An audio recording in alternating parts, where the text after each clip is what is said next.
Zan yi aiki bisa adalci, kuma sannan zan naɗa manya-manyan sojoji domin kula da al'umma dangane da abubuwan da suke faruwa na yau da kullum. Wannan saƙo ne daga babban soja wanda aka naɗa a wannan mako. Shine muka ci nasara muka to muku da wannan cikakken rahoto.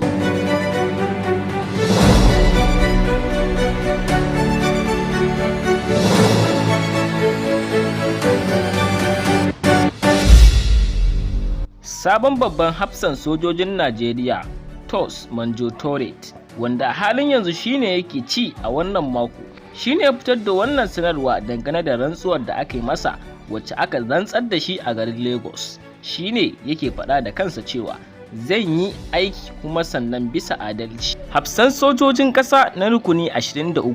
Inda ya yi alkawari kan cewa zan sauke nauyin da aka ɗora min bisa al'umma dangane da yin aiki tukuru domin gyara da kuma kintsi.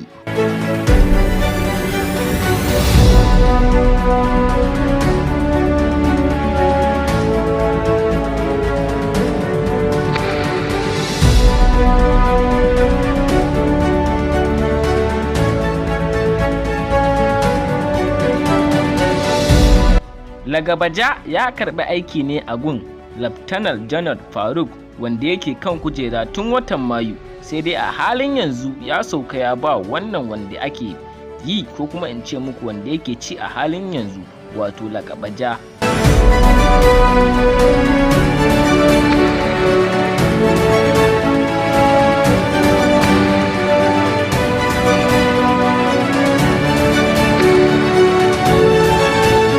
Sannan ya kara da faɗin cewa kowane burin sojan yaƙi shine ya zama shugaban sojojin Najeriya, wanda shine babban burin duk wani soja wanda yake gubzawa ƙasarsa yaƙi, musamman na ƙasar Najeriya.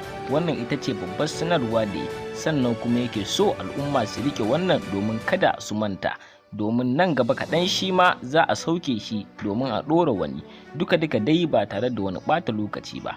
A nan za mu karkare muku tabarmar shirin namu ne, muke cewa idan da rai da rabo Allah ya ƙara sada mu da ku a wani shirin namu na gaba. Sannan kar ku manta fa, idan wannan shine farko na ziyartar ku wannan tasha ta mai albarka ba tare da wani ɓata lokaci ba, muna so ku danna subscribe, kana ku dangwala mana alama ta ƙararrawar sanarwa, sannan muna so ku yi mana comment domin jin ra'ayin bakinku ba tare da ɓata lokaci ba. Muna so ku yi mana liking.